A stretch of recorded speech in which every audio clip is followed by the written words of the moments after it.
Andrea, Rachel, Eileen is on the line, but she's driving, so no apologies from her. She's here.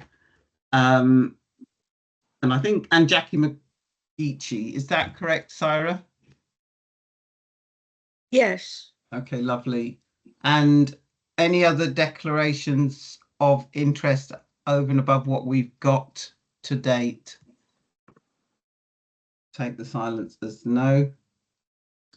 Moving swiftly on to the action log then. All the actions are closed, which is good to note. So if you can note that, Syra.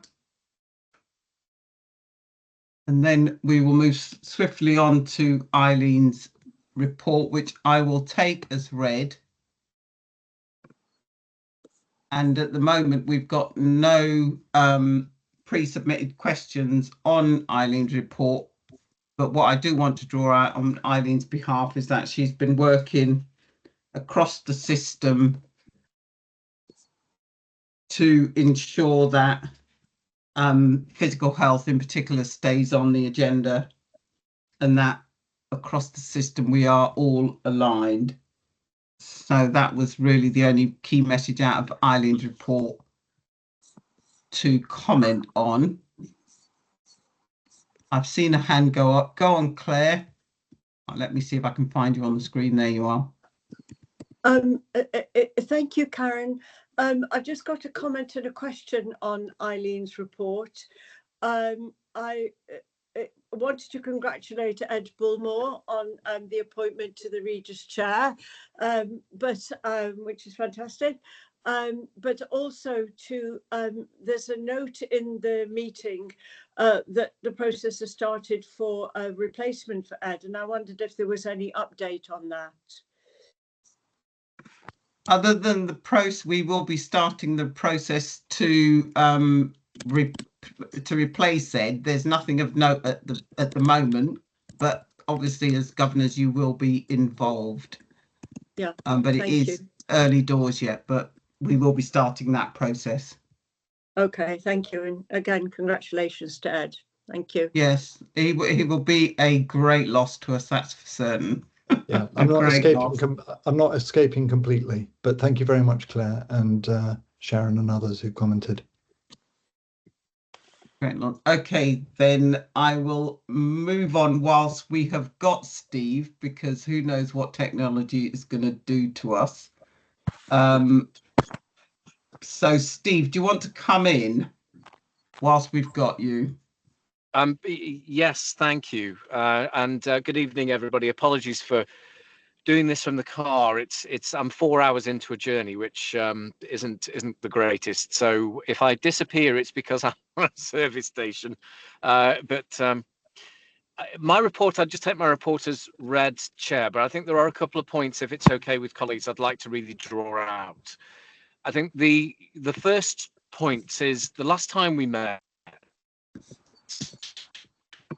we talked led assessment, and within the well-led assessment there were a couple of areas that we'd had some feedback on that were both incredibly useful but also quite insightful in terms of allowing us to focus on our future direction.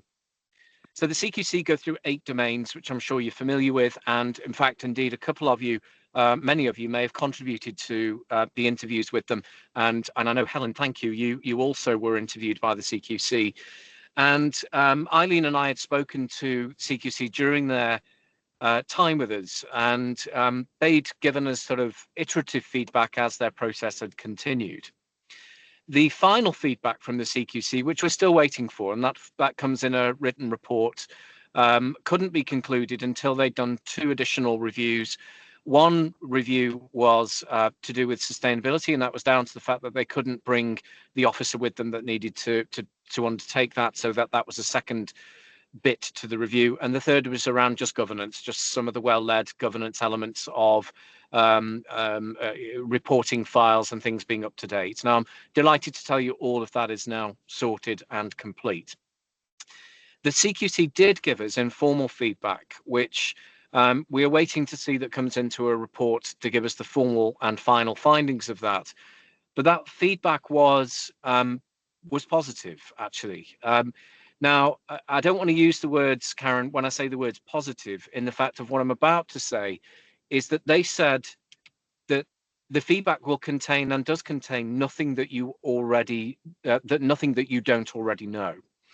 And as well as nothing that you don't already know, we've also identified from both the visuals of the evidence that you presented to us and also the feedback from staff that there is a significant amount of work that's gone on over the period to remedy some of the issues that you'd had, to identify the direction of travel for the trust, and also to focus in terms of what they called green shoots were the areas of development. Now, in the briefing that Eileen and I send you every Friday, you may have picked up on this phrase HPOP, High Performing Organization Program, that a number of our teams have been working on since October. And that's been able to coalesce a lot of the areas of your feedback that we'd had from internal, external audit, feedback from initial CQC reports prior to the well-led inspection, and more importantly, if I dare say this, feedback from our service users, carers and our staff.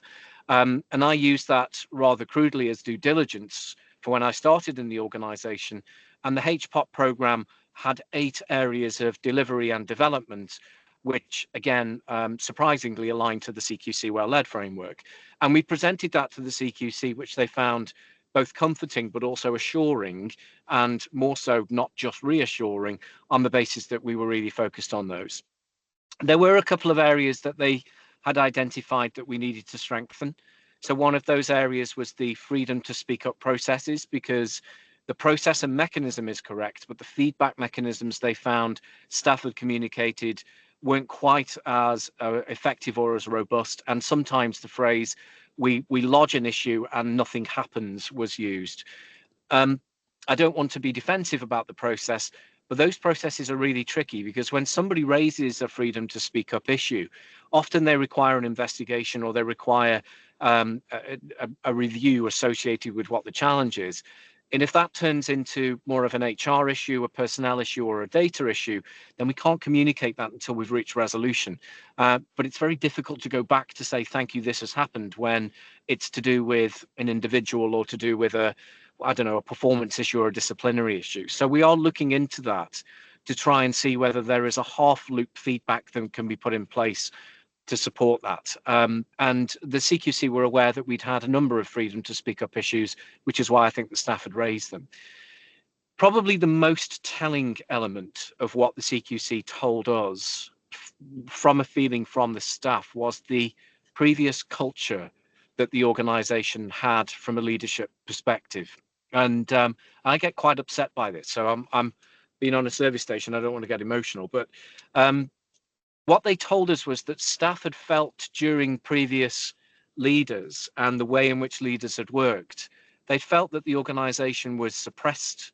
They felt that there was a bullying culture, and the narrative and behaviours of people had really damaged relationships, and in many cases the organisation wasn't psychologically safe. Now, that was across all of our workforce, from directors through to our most junior members of staff. And that was a real testament and a reflection on what the trust had been through, many years of which you've seen, actually. And I will say this because I mean it, but this is down to the fact that the organisation went through a significant amount of leadership change, and under the leadership of Eileen, was able to remedy a lot of that quite quickly, and manage and identify some of the changes that needed to be made, which were incredibly difficult to do. And the CQC recognised that. Now, not only did they recognise it, they praised the organisation on acting in the way that had the interests of the trust at heart. However, it's left us with a culture that needs repairing. It's left us with a damaged soul. And part of the organisation's priorities moving forward is going to be recreating psychological safety in a way that staff feel empowered, they feel valued, they feel listened to, and they don't feel transactionally managed. The second narrative that came out of that, and Kish is on the call with us today, and Kish will introduce himself, and I'm great and very privileged to have Kish working with us whilst Lauren is off sick at the moment, which we've briefed you on before, was along the lines of the finance narrative of the organisation became precedent. clinical quality and safety, innovation, staff morale and well-being all felt to the workforce secondary to getting the numbers right. And of course, none of us on this call would ever believe that that would be the case in an NHS trust, but the workforce did. And so I think all of the narrative that the workforce and their organisation had gone through really presented itself to the CQC. The irony is the CQC shared this with us in a degree of confidence, so please treat this with sensitivity. They too, as an organisation, had been through something similar. And they reflected that to us as a board by saying that we believe that you've got green shoots in all of the strength areas that you want to work on, but also we believe that you've now got the right attitude and cultural foundations in place to move forward. We haven't stopped, we haven't waited for the reports. The HPOT programme is now in phase 2. There were round about 52 actions associated with that. 52 of those areas moved on very quickly. Some of them did with governance, process and procedure. And phase 2 of that, and I use phase 2 and phase 3, but I'll drop you a note on this tomorrow. You remember me talking about a 6-month recovery and a 5-year strategy. Well, Tuesday signals the that's recovery over to and that 6 months was all about putting us back into an even keel to put the foundations in that we can then build upon to go into our delivery space. So I'll take a breath, Karen, before I drop into the next 2 bits, but then Kish, can I hand it back to you? Steve, you might want to turn your camera off because you're fading as well. Oh, apologies. No, that's fine. Kish, over to you. Thank you. Yeah, I'm just going to add, excuse me, before anything else really, I was just going to add, I suppose, some colour to what Steve has said in terms of finance and the emphasis on it and its implications. So bluntly, I'm here as the Chief Financial Officer, so there is a reason that finance is important. But finance doesn't exist as the purpose for the organisation. It's not a bank. It's not a widget producer. It treats patients. That means that, and I'm going to repeat a conversation I actually had with the clinical directors this morning. If we want to make change, okay, that results in money dropping out, we have to influence 3 things. The quality of what we do, okay, to ensure that we're setting the right standard and there is variation, okay, that is either warranted or unwarranted. 2, okay, we have to understand that the performance that we're operating at is the right level, okay, for both the organisation and the population that we serve. And 3, that the volume of patients that we're treating is appropriate. That's what results in the improvements, okay, for the money. So be that in terms of introducing technology that changes one of those 3, be that in terms of the skill levels or the way that we work. If we simply concentrate on the outcome, okay, which is the money, that's when you get into a blame game. Okay, you've not done this, you said you were going to do that, without really understanding what the impediments were or what the plans were in the first place, okay, and the resistance or the help that they would need. So I think that's the kind of conversation that is now occurring in the organisation that will help it to move on from where it was to where it needs to be. But what you'll notice that what I haven't said is that the money isn't important, because statutorily it's one of the things that we still need to do. The way that we do it is not as a bank. Brilliant. Thank you, Kish. Karen, I'll be brief with the next 2 updates if that's okay. And then a bit of good news that we'll just share with you in confidence, which is hopefully something really positive to end on. The next element really that we were very focused on and waiting for was the outcome of our staff survey. And our staff survey, I think I would like to bring more of a detailed breakdown to our staff survey to either the People and Culture new forum that we're creating with governors so that you can unpack that collectively together. But also we'll be bringing the detail of that through to some of our other committees. The output of our staff survey is really, really good in some respects and mirrors a lot of what I've just said on the CQC feedback as well. So a lot of the survey that's been responded has shown some increases in areas such as the safety and reporting regime, and whether people would or wouldn't present themselves as recommending us for care for a loved one of their own. And that's gone up, which is a really positive sign.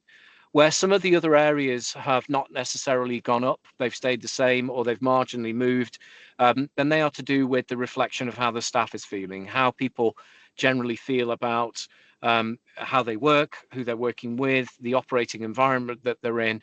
And that is then coming into a sense of being thematically broken down so that because there's a lot of data associated with staff survey, we then put together the plan really to start engaging with the staff. But this is definitely not a response to the staff survey. And I want to stress that significantly.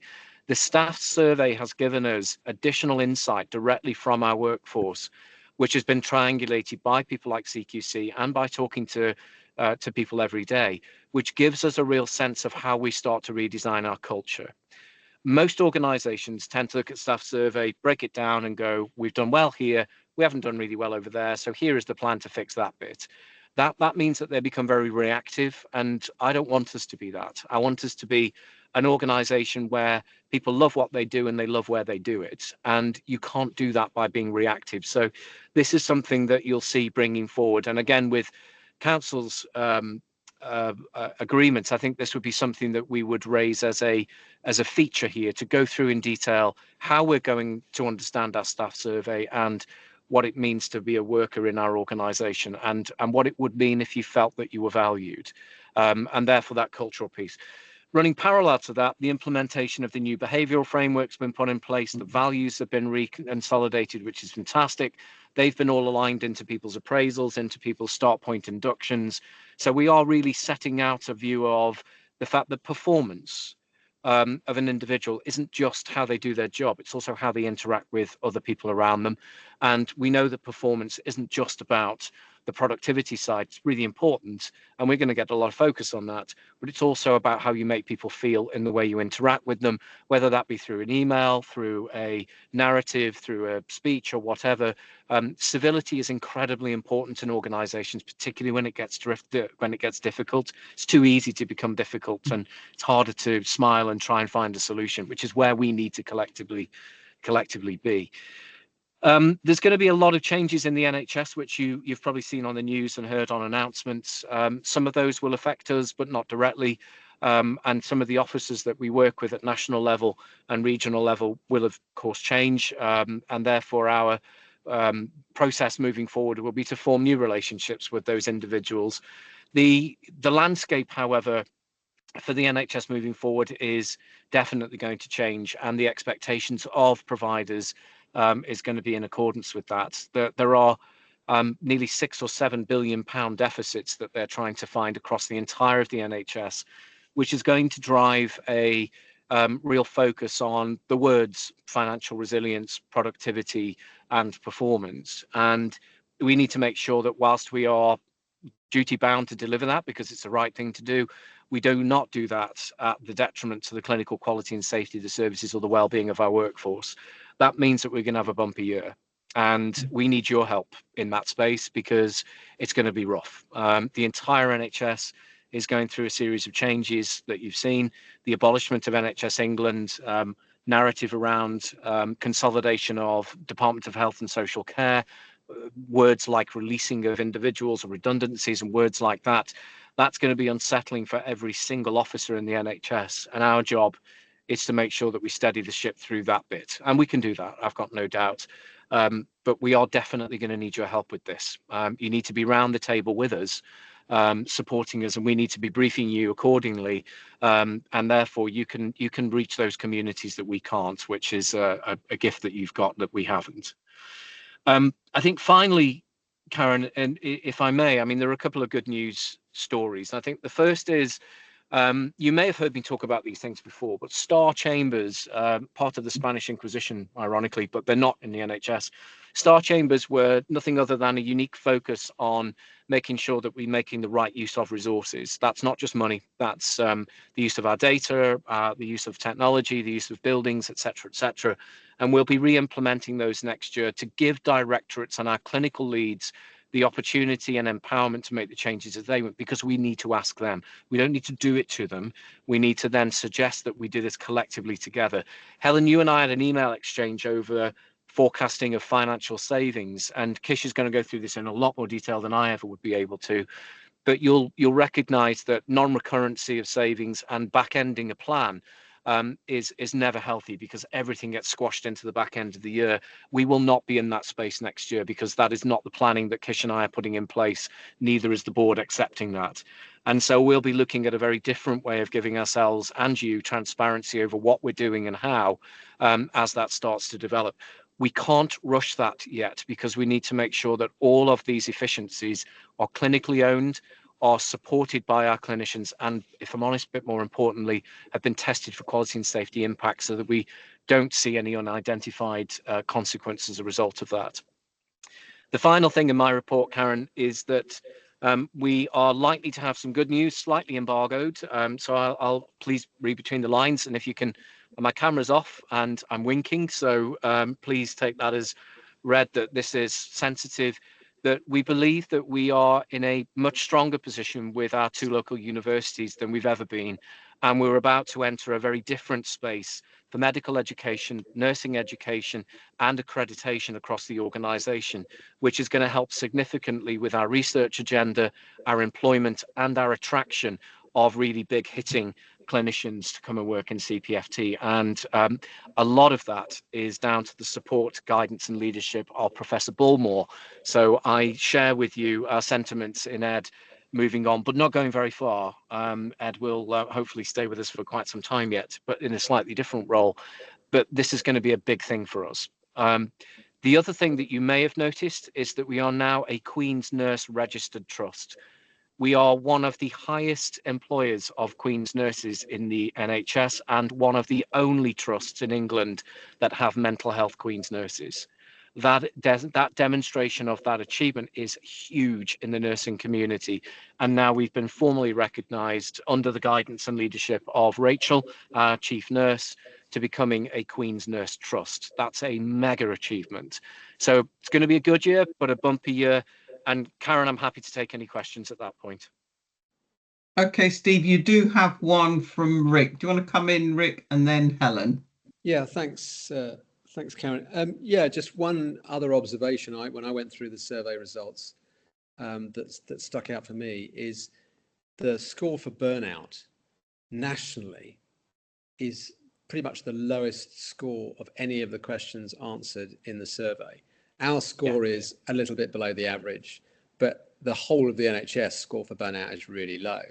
So I'm just thinking, for us in particular, given the waiting lists and where they are at the moment, we've got staff saying they are pretty burnt out, and we have some severe budget restrictions, as we know, this year and last year. The combination of those three things together, we haven't got much money, we've got burnt out staff, and we've got a massive waiting list. That's a difficult sort of trio to fix. That's really hard. So I'm just wondering, Steve, where you think the route through those three, that triangle is. Can I, before Steve comes in, Steve, would you mind if I just No, not at all. first? No. So I think that's a really important question because of what I said earlier on, that you can't get to the outcomes without influencing what you do. And if you concentrate on just the outcomes, you end up with exactly what you've just described, staff burning out. Staff come to work to try and do a good job. They're among the most best trained across the globe.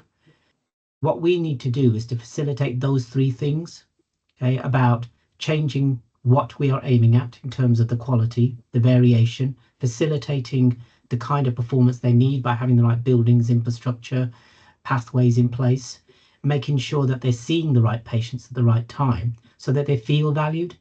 The things are meant to be aligned. We're not being sent objectives that are meant to deliberately throw us off course. They are certainly difficult, but they're not meant to be unachievable. So sorry, Steve. I think it's really important because that's how the money becomes sustainable. Otherwise, you end up in this consistent scenario of you're trading off performance, quality, money, and staff. Thank you Sorry, for Steve. that, Kish. Do you want to come back in, Steve? But Kish, thanks very much for that. Yeah, Kish has given the much more polite answer than I was going to give, and so I was going to be a bit more provocative. I think, Rick, I'm never an eternal optimist, but I always see opportunity. And when there are those elements that naturally will compound each other to create a more difficult scenario, what it often does is catalyze change. And some organizations, particularly in our sector, are resistant to change, or more resistant than perhaps, traditionality lives longer, I think, in mental health and LD services because of risk than it ever does anywhere else. And there are so many opportunities that this may catalyze a conversation around, such as the use of AI, such as the opening of the doors around technology, that actually some of those efficiencies that we're talking about that relieve the burden of staff. You go and talk to any clinician about what that burden feels like. 9 out of 10 of those clinicians will tell you that the burden is the added bureaucracy that's added to the day. And it's a lot to do with the clinical service, but that's what they signed up for. They didn't sign up to filling in 20 reports or sending in this, that, and the other. So the more that we're getting involved, today we're trialing. There's a meeting that's just finished where we've brought in 4 to 9 agencies. I think it might be 9, or Kish is closer to this than I. But there are a number of agencies that are running digital dictation and digital AI services for us to lessen the bureaucratic burden.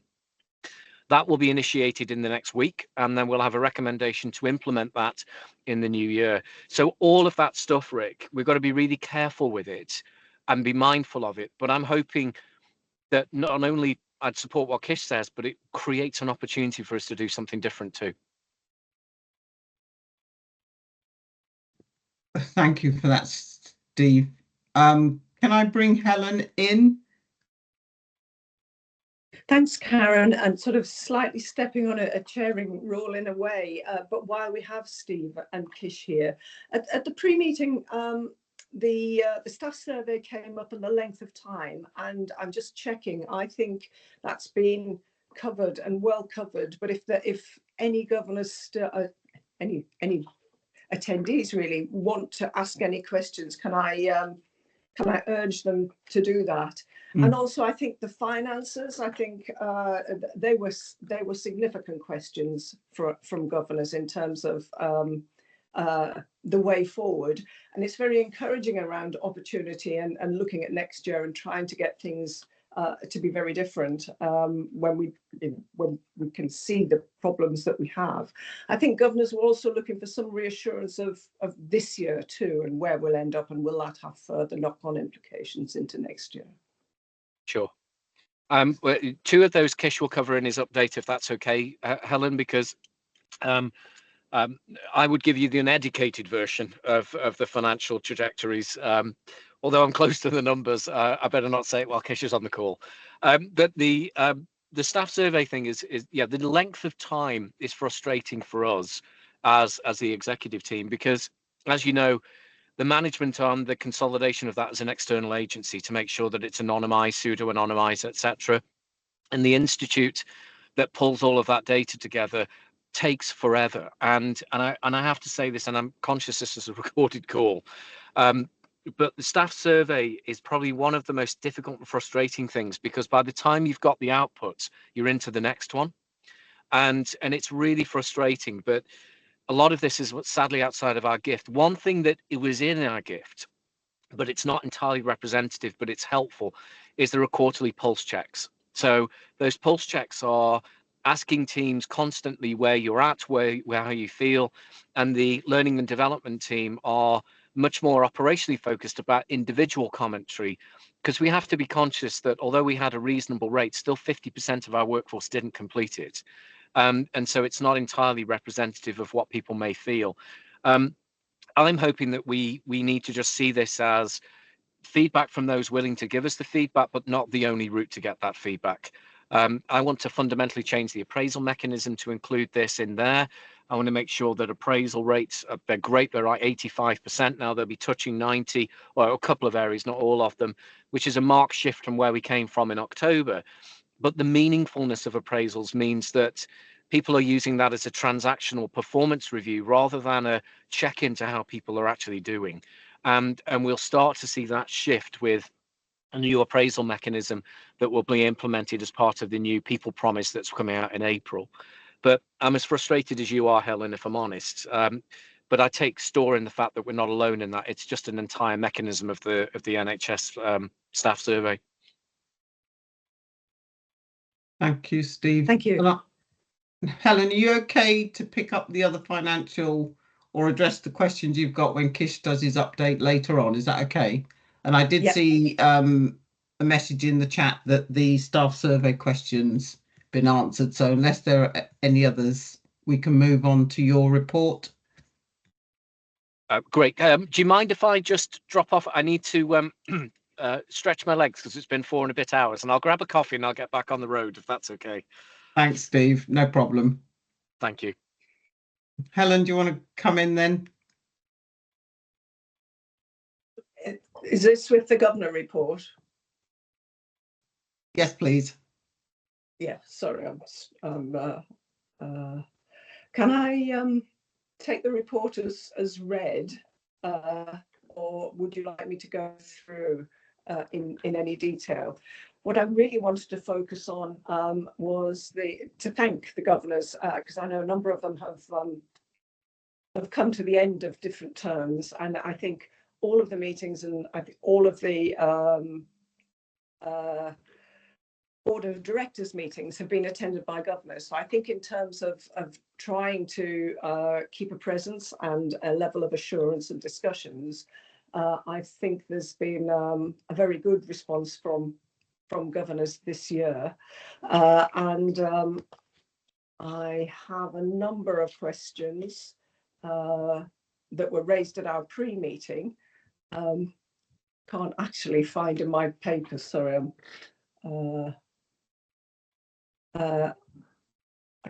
Yes, I can't find in my papers the paper that I sent in. I'm sorry, I'm struggling with my tech here. No, that's fine. Even more of those people who are in cars and able to do it. So did you say you've got some questions for you, Helen, from the governors? I'm happy to take any questions. No, when we met on Tuesday, there were some questions that I think Andrea had put in, and I think they normally come in at different stages through the meeting. But I'm happy to relay them now if there are governors who can't stay the course or want to add any. Okay, Sarah, do you want to come in? I've got Andrea's list of questions as well. So Sarah, do you want to come in if you can address that point? Is it that, sorry, Helen, just to help, did you want me to resend the questions? Because usually what happens is that the exec have the questions and then they try to address it in points, the lead governor doesn't read out the questions. Is that what you meant? Yeah, no, actually, I've got the questions on a phone. I just can't find the governor section in our papers today. No, I haven't seen those either. What I will do is, the governor's on the call. Can you remember, or do you want to ask what the questions you were that went through to Helen? I've got the ones that Andrea sent through, which were that have just been addressed by Steve. So the staff survey, finance and government reforms. We've got some business and performance questions coming up. One was about staff chambers and directorate costs, which we'll come on to. And then the quality and safety, head to toe and cycle of business questions. But are there any others that you want to ask of Helen's report? Which I've now found in the meeting book. Missing anything? I think a number of the things that we wrote in as the report and the attendances have been addressed in the meetings that we've had with the non-execs and in the development sessions, and also the mention of the Queen's nurses. There was a very good presentation made to the board meeting yesterday. I know some to the public board meeting yesterday. I'm not sure if that's recorded, but I welcome that and share that information with governors too. Okay. I'm not seeing any other hands go up, Helen. What I've got in front of me is discussions that you had regarding the new forums, and the fact that we are looking for link people to work and lead some of those. And I've got here from Andrea that governors feel it's difficult to both contribute and chair the fora. So I don't know if we want to have a discussion about that at this moment in time. And is the timing and I'm not sure whether I'm not sure where it fits on the agenda. I do know that we discussed it. We had already changed the language into link, yes, rather than chair, and there was a feeling that represented more than just a terminology change, and people were more comfortable with that. Yes, some people, and I'm one of them, would rather focus on the dialogue rather than being the link person. So I'm conscious that we don't have all of the posts filled, and if we are making that move, and I'm not sure if this is where it is in the agenda, but there was large support for it, we do have to formally vote it through at this Council of Governors meeting. We do. Syra, do you want to? Yeah, it is tabled for discussion and just approval in the agenda and in the meeting book. So thanks, Helen. Okay, we'll do that at that point of time at 7:30 then, if that's okay, Helen. Yep. Okay. Thanks. Lovely. Is there anything else on your report you want to highlight, or the governor's report you want to highlight?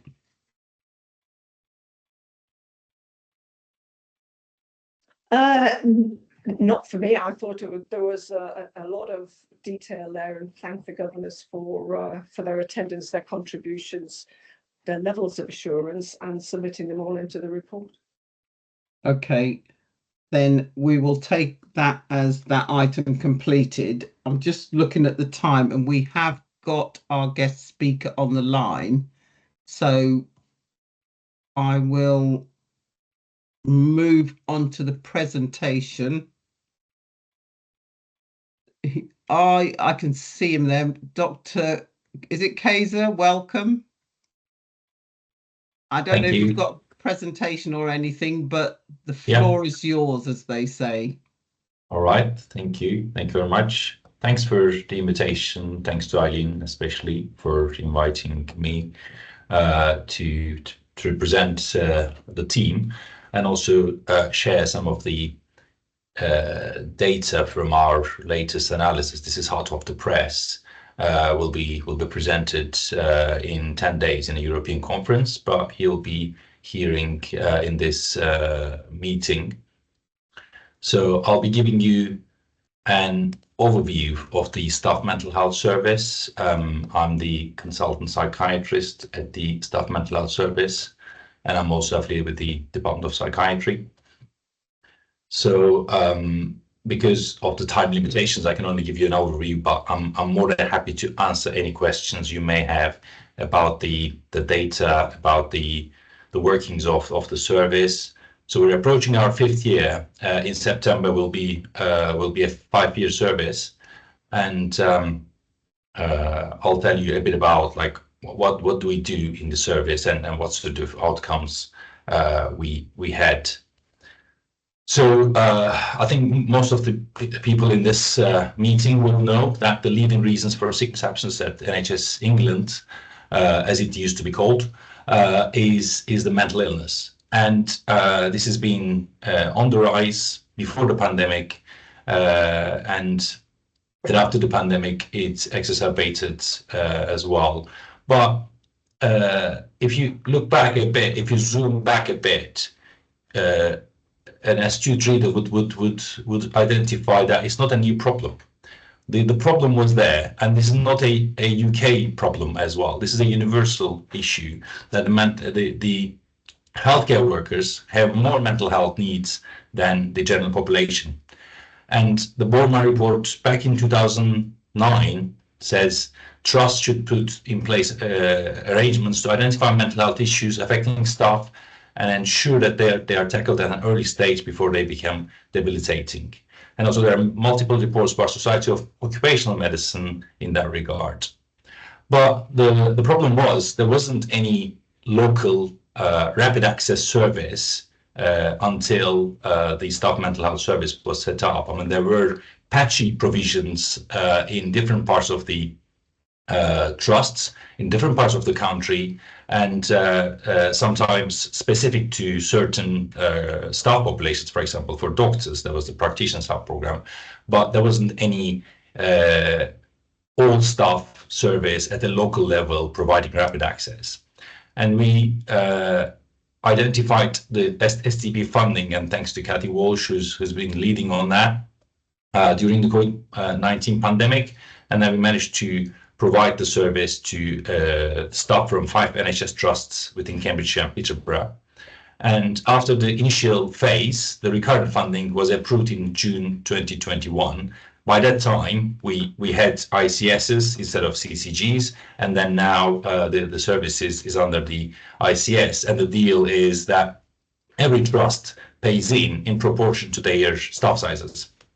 The motto is rapid access, and it's a bespoke service for NHS staff who are experiencing moderate to severe mental health problems. And the referrals can come via occupational health, GPs, or other CPFT services.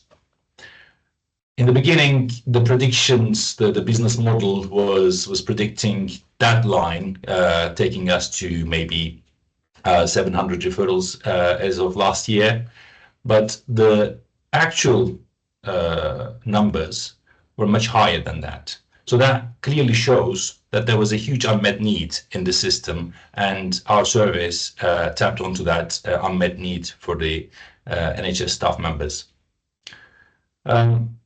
And the referrals are continuing to be high to our service. I mean, there's some fluctuations, as you can see, and the occupational health department at Cambridge University Hospitals, that is covering Royal Papford as well. They are the highest referrer, so that's the established referral route. But the GPs, primary care mental health services, the CPFT staff wellbeing service, and other services also make referrals. I think for specifically to CPFT staff, I'd like to highlight that the CPFT staff is the highest user of the service in proportion. So obviously the largest trust in our catchment is CUH, and we have the high number of referrals from them. But secondly, it's CPFT. So I'm happy to discuss any kind of potential reasons behind it. But we have a almost 9% referral ratio from CPFT. So when I said rapid access, what we mean by rapid access is providing the assessment as quick as possible. And over these 4.5 years period, our median waiting time for assessment is 15 days. And also we offer flexibility. So our aim is to provide access to the service to the staff population, and nearly 80% of the referrals are offered an assessment. And we do not triage in the conventional sense. So we triage people who may have slightly milder needs, and then we can signpost. And also sometimes people may have specialist needs. For example, they may have a clear eating disorder, and they might benefit from going to eating disorder service. So we can triage those people as well. But the focus is on how best the patient's needs are met. And then when people come to us, we offer the first contact, set the scene, and then for those who are offered a SMHS assessment, after the assessment, they can get one of those options, or sometimes all of those options, again, depending on the needs. So we are a multidisciplinary team, psychiatrists, psychologists, mental health nurses, and an occupational health nurse. And every discipline can provide their reviews, psychiatric reviews, psychotherapy with clinical psychologists, brief psychological interventions from specialist nurses, and also the advice from the occupational health nurse. So we presented this in a European conference last year in 2023, and the data shows that people coming to SMHS, they have moderate to severe level depression, anxiety, and PTSD symptoms, but after the treatment, they have significant improvements in those symptoms. Let's not take my word for it, and then this is from people who had access to treatment in our service, and they praise the speed of the referral pathway and the person-focused approach that we provided. So this is the kind of quick overview, but I'll move on to the health economics analysis, because I think from the beginning of the meeting, there's been a lot of discussions around money. And obviously, we're only presenting a tiny bit of that. But in my experience, when you talk about money, people listen more carefully. So hopefully that will be attracting more attention from now on. So from the beginning, we wanted to have a health economic analysis of the service, because we wanted to understand the financial implications of the service and how this can have a ripple effect on the wider system. And also, ideally, we would like to provide evidence base for other NHS trusts or other places to develop similar services. And actually, if you look at the Nuffield Trust's report, the sickness absence is a major problem, and the numbers are really staggering. And they're talking about over 6 million days recorded over the course of 2022, and this has increased quite a bit between 2019 and 2022. So we collaborated with colleagues from University of East Anglia, and then we secured funding from the Evelyn Trust. So the health economics analysis looks at we use the cost consequence model, and the model looks at what if the SMHS didn't exist. So where would people go? And then the original option, which is the treatment option 1, has that the other options are there, but also we have SMHS treatment, and then comparing these two options. And we used the routinely collected service data, and our comparator was the talking therapies, because they have excellent data from the baseline to outcomes. And I'd like to thank our talking therapies colleagues helping out with this analysis as well. And then we picked the calendar year 2022 because it was the first time that the service was established in current makeup. And then we used all the contacts across 200 patients and 2,000 patients for talking therapies. And the results after this analysis was that the option, the SMHS option, was £55 more costly per patient per treatment course. So I'm repeating, £55 more costly per patient per treatment course. So this is a multidisciplinary mental health team providing psychiatric expertise, clinical psychology expertise, mental health nursing expertise, and occupational health nursing, and providing rapid access. Moreover, our differences in treatment outcomes were significantly better in SMHS option compared to the talking therapies option. So I would like to invite you to think about what you can do with £55. Okay, and the other thing is this is outside the analysis, but in terms of waiting times, in this model, according to the data we used, from referral to assessment was around 14 days in the model, in the assessment data for SMHS, and it was 37 days in talking therapies. And unfortunately, we see that it's getting longer for talking therapies in the current climate. So we need to also take this into account. So just to conclude, we can suggest that SMHS provides an occupational mental health service that can make a significant difference, and we showed improvements in mental health symptoms, and also the health economics evaluation shows value for money in a group of NHS staff patients with complex needs. So if you'd like to read a bit more, this is our case study on NHS Employers website. So hopefully we will update it with the health economics findings after I present in the conference in 10 days time. And I would like to thank Evelyn Trust for their research funding. Adam Brooks Charitable Trust also provided us funding for the service evaluation that set the scene. And I already mentioned the talking therapies input, and I would like to thank all of my colleagues in the team and my research collaborators, and I'm happy to take any questions you may have. Thank you very much.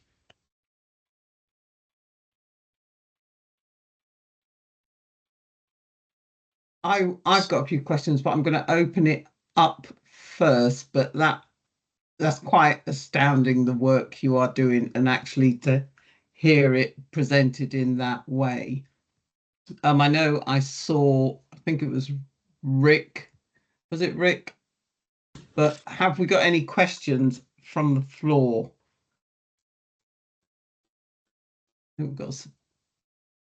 Kish, do you want to come in?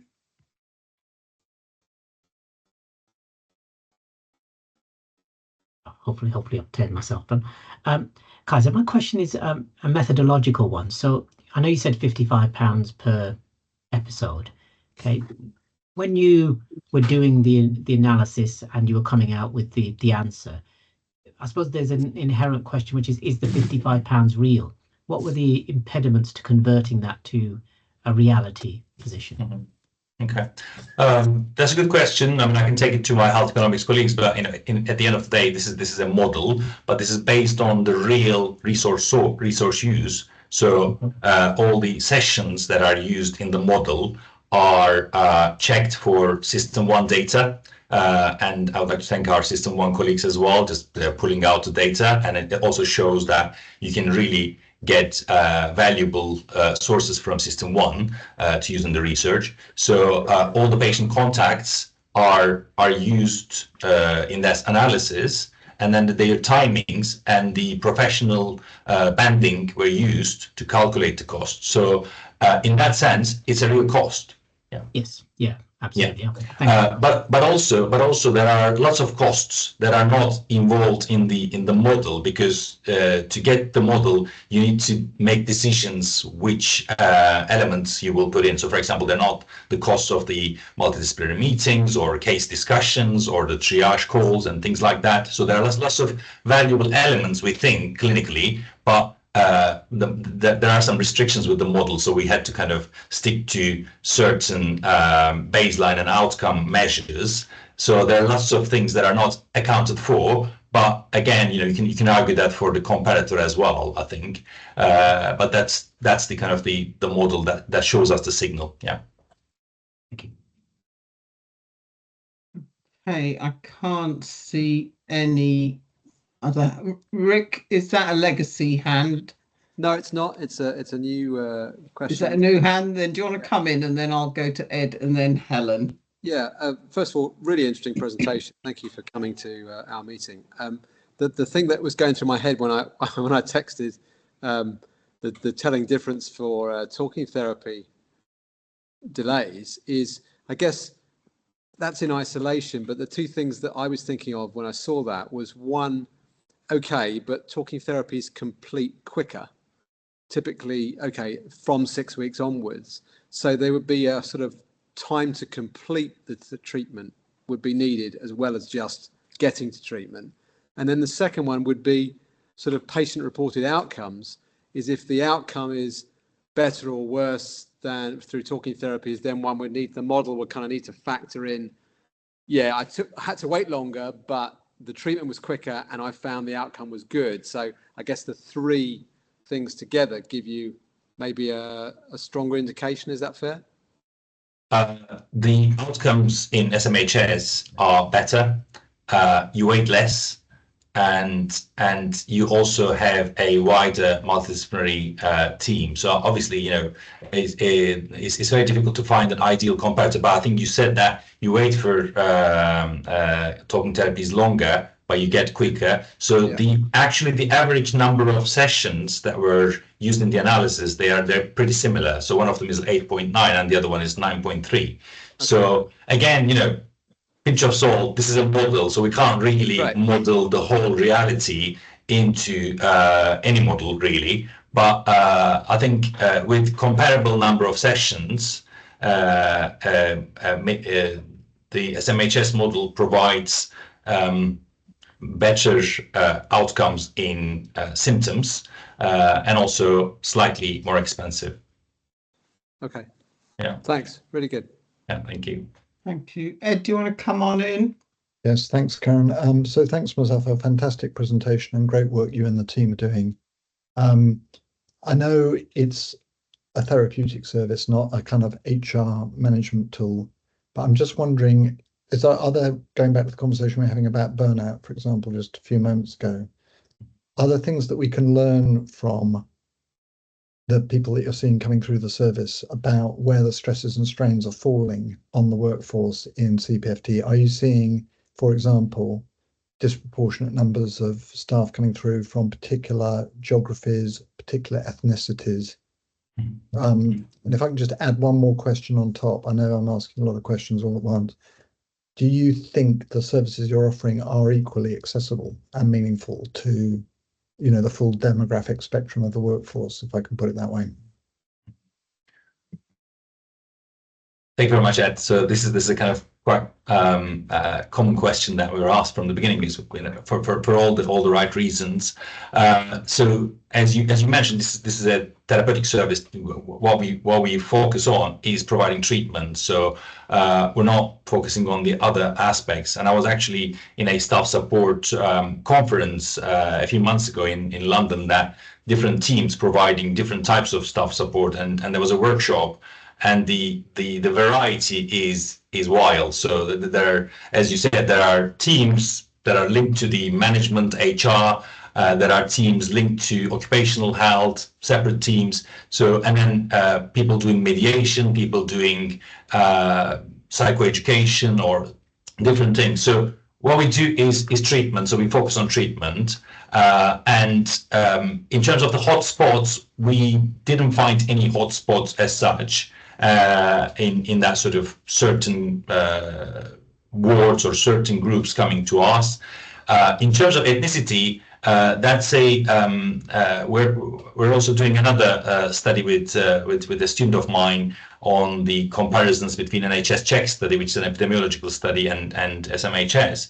So unfortunately, the ethnicity, for example, is widely underreported. Like, you know, the loss of if there's one missing link in the referral forms, it's usually the ethnicity. But given the available data we have, we can match the ethnicity makeup of the trusts and the gender makeup of the trusts and the job roles of the trust. So in these kind of three main demographic areas, the SMHS demographics match the overall staff demographics. Certain that there are people who we can't reach, or we don't reach for one reason or another, and there will always be those people, and we should always make that call for people who need it. But I think when you look at the data, you can see that the gender, ethnicity, and job role distribution is fairly similar to the trust themselves. Thank you. Thank you, Ed. You asked my question for me. Helen, do you want to come in? Thanks, Karen, and thank you. I thought it was a great presentation, and I remember the service being developed and launched at really a very difficult, unprecedented time, and welcomed it, and was even more delighted that the ICS picked it up, and it still ran. So thank you. It's great that we've got data behind it to try and understand the differences and project forward.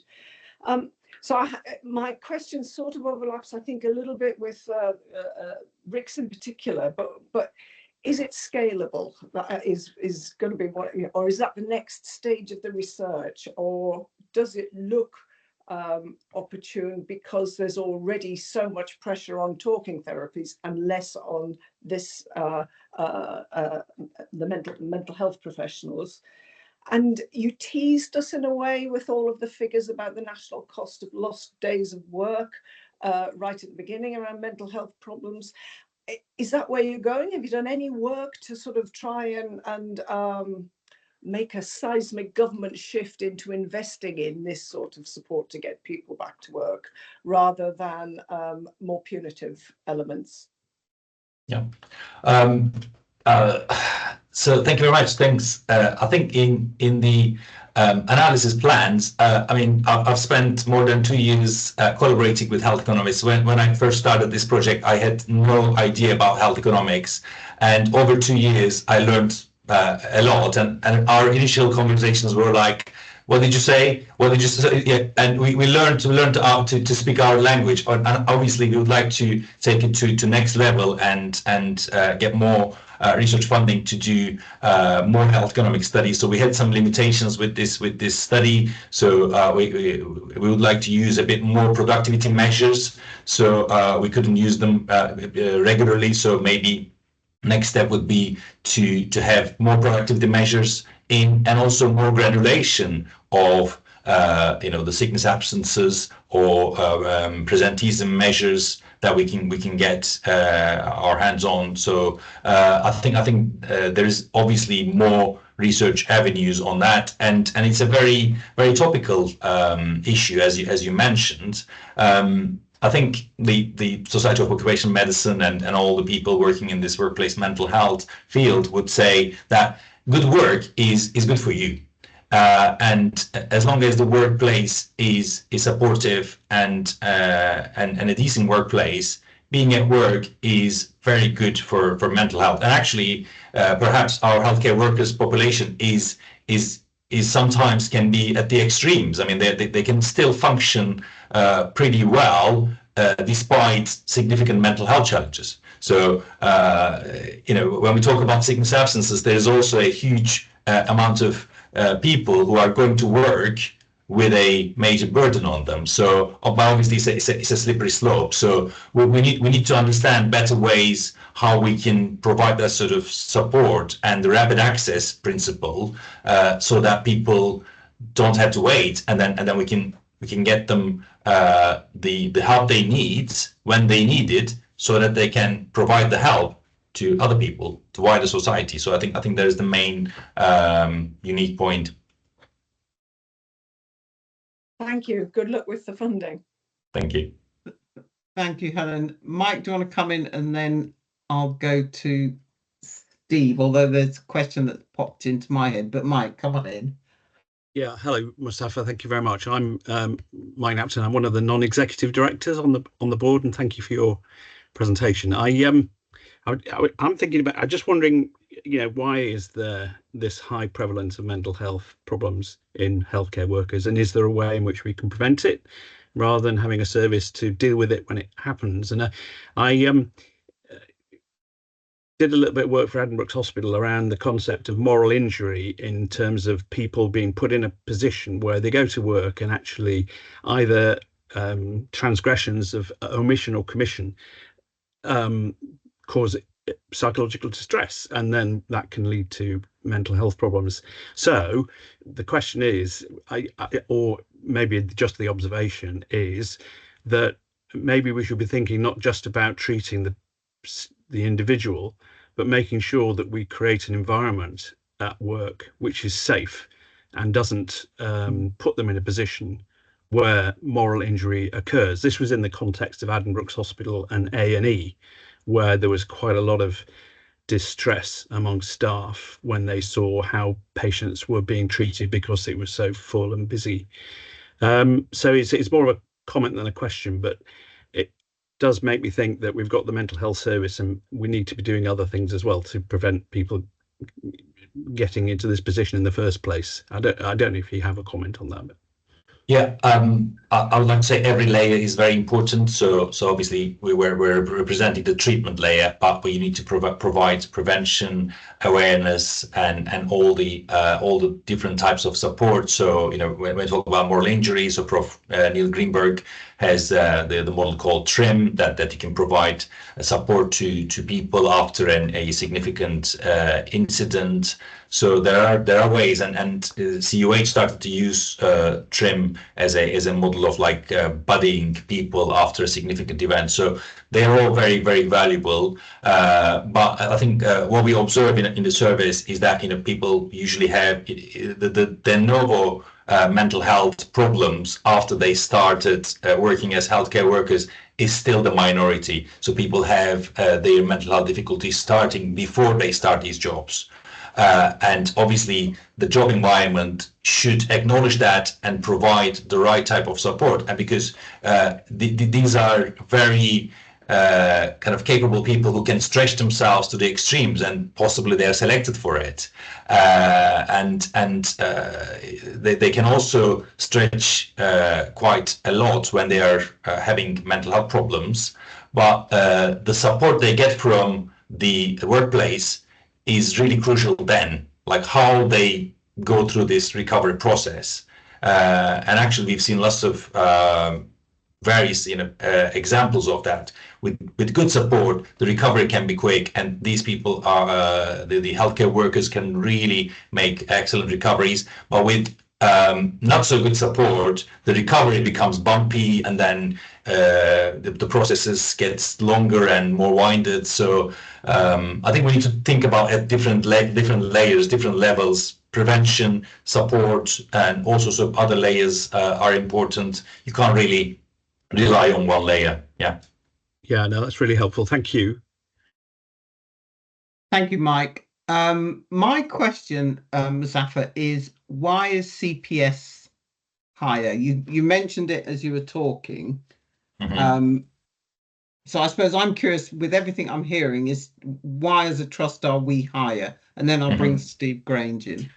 Right. So we thought about that in the team. We discussed that. So Occam's razor, like simple explanation, could be just proximity. So CPFT staff knows that there is a rapid access service more than the CUH staff or MWAF staff, so they might be having that. So we have a well-functioning staff wellbeing service. So and people may go to staff wellbeing service for their wellbeing issues, a bit more support system. But then their mental health problems are identified there. They might be picked up. And the other thing is like maybe people working in mental health compared to acute trusts may have more mental health needs than the acute trust. That also has evidence in various places. So I mean, these are the possible reasons that why CPFT members come forward more often than the others. Yeah. Okay, thank you. Just before I come to Steve, there's a couple of comments in there. One from Moji about is the service evaluating the impact on the number of sickness days from the participating trust? So I know you've got your data, but can you quantify that in sickness days? And then go on. Yeah, no. Short answer is no. So we're working with the occupational health department to quantify and granulate that, but it's much more difficult than thought. So that's one of the problems. But I think we need to get better capturing mechanisms for that. Thanks. Yeah, because I think in like what Helen said about the government drive to get back to work, and if we can evidence that, then with that potentially flows funding. The other, I just want to pull in Eileen's comment in that the two universities are seeking to commission from us an enhanced service for students to allow them to respond to the surge in demand in the student population. I don't know if you want to comment on that. And then I'll definitely come to you, Steve. Yeah, I think thanks Eileen for pointing out that. So I was also kind of involved in some of the discussions because the people who are trying to set up the university students mental health service were looking for some examples. I mean, there are established examples elsewhere. So, for example, in Greater Manchester, there's a very well-functioning multidisciplinary student mental health service. And actually, when I had a discussion with the lead consultant there, we just saw that there were like lots of similarities in our approaches when we set up the staff mental health service totally independently. I totally agree with Eileen's comments. It's just the surging demand, has a major unmet needs, and possibly most of our colleagues would concur that there are lots of university students who are accessing mental health services in CPFT. So perhaps having a specialized service might have a positive impact on other CPFT services as well, and also intervening early, like when people are in their early years, is always more helpful than trying to intervene, in middle ages, for example. Yeah. Thank you very much for that, Steve. Now you can definitely come in, and then Diane, I see your hand went up. Thanks, Karen. And Muzaffar, hi. Sorry, my camera isn't on because I'm traveling, so my apologies. But that was a great presentation, and I've got 3 points, if I may. One professional, one personal, and then a bit of an offer. And so the professional bit is, I'm not sure that you were on the call to start with, but we talked a lot about where real creativity and innovation steps in to try and support our workforce moving forward with what is going to be a constantly difficult changing landscape. And I think this is a fantastic example of innovation through clinical leadership, through yourself and the people that you've worked with, that's made a fundamental difference. And it's absolutely no doubt that you're presenting because of that, which is fantastic. The semi sort of add-on to that is that this is a really good opportunity to showcase and share with everybody else the efficacy of what you've put together here, the impacts that it's making, and to a degree, with the right level of resourcing, the scalability that this model could reach. So the commercial part of my brain, Muzaffar, is that the funding elements that you talk about, after you've been to the conference and you've presented this, I've got no doubt that you're going to get several people walking up to you asking you a lot of questions. And, we should try and help those organizations as much as possible. But there is something in this that we could probably think about scaling up by being quite commercially astute around how we scale this with other agencies. So I'll pick that up with you when you're back. I'll offer you a cup of coffee and we'll go through that. Yes, thank you. And then the final thing, the personal thing really, is I'm really glad you touched on the number of referrals, because I'm very aware of the number of referrals from within our trust to the service, which is higher than others. And thank you so much for recognizing and saying our sector is quite unique because of people are attracted to our sector for different reasons, as in what they work in our sector for different reasons. And Muzaffar's outlined that brilliantly. But there is another big issue here, that when you work in mental health, learning disability children's services, the stigma is a lot less than if you don't. And so reaching out for support early on, asking for help early on, is a massive step in the direction of confidence for the service that demonstrates our workforce use it. So my personal statement is, Muzaffar, thank you for looking after our workforce, because that's hugely important. And again, I'll catch up with you with a cup of coffee when you're back and famous from your presentation. Thank you very much. Thanks, Steve. Actually, it happened with the NHS employer case study. So you would think like, okay, so there is something on the corners of the internet that nobody reads, but it wasn't the case. So I've had lots of contacts across the country after the case study happened, but obviously I think it will be up a notch when we provide the health economics data into that case study, because obviously people were approaching and then trying to have that discussions, but without the economic case, it's very difficult to raise that in their own circles, because financial constraints are everywhere.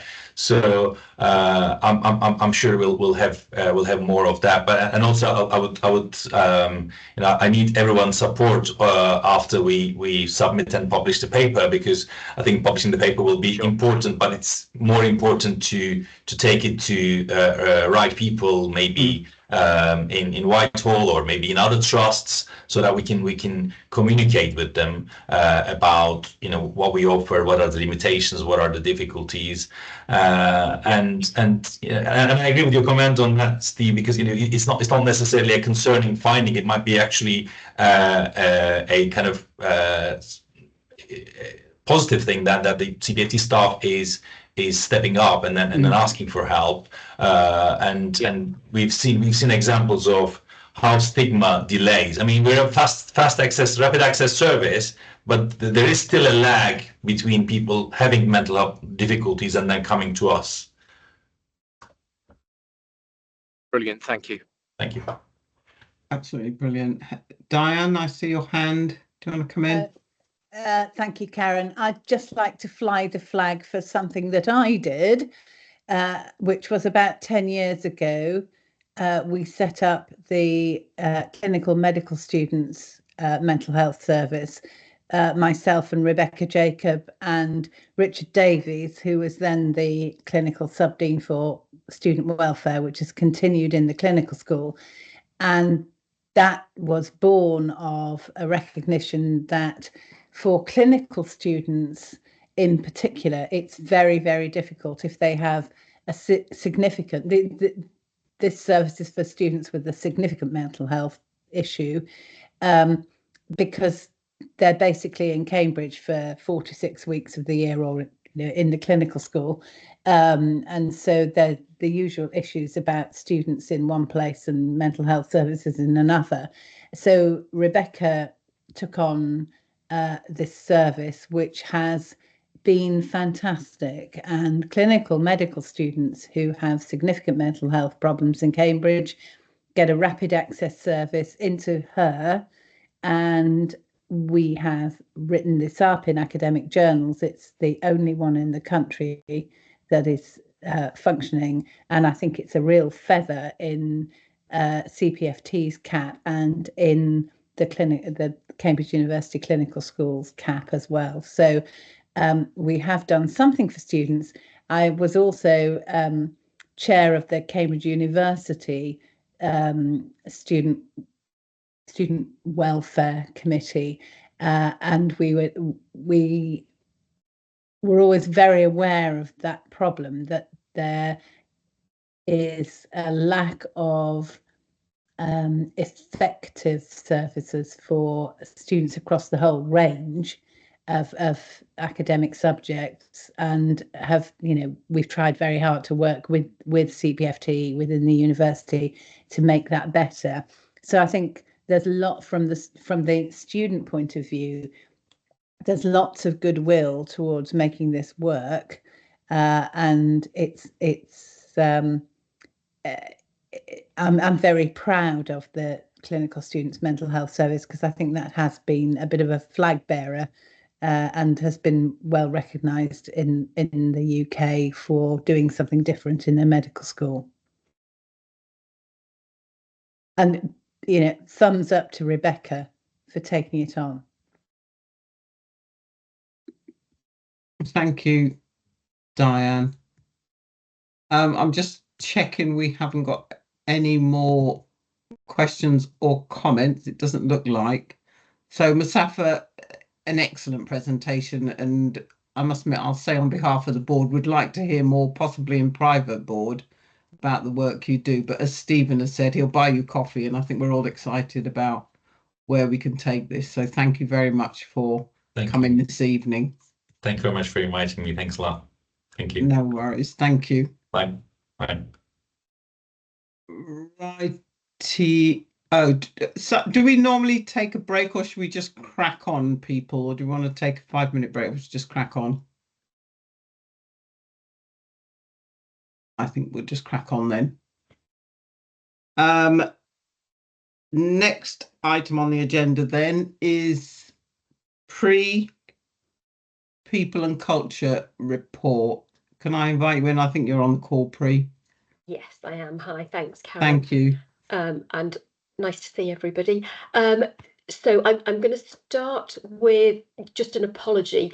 When the meetings for the People and Culture Committee were scheduled, the they're just slightly out of sync with the Council of Governors meetings, which means that although we did have a March meeting for People and Culture, in terms of governance, there wasn't sufficient time for us to submit the papers from that to this meeting. So apologies for those of you that appreciate that we have had another meeting since then.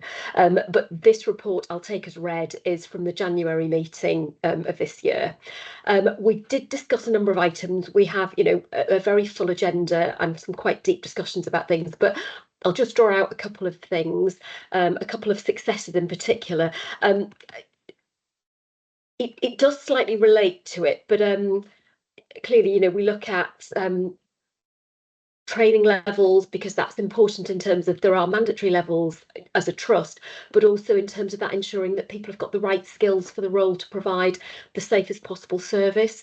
In January, we were experiencing quite high sickness rates, above those that we would expect, but not dramatically so. But again, that does impact on the trust's ability to deliver the level of service that we would like to.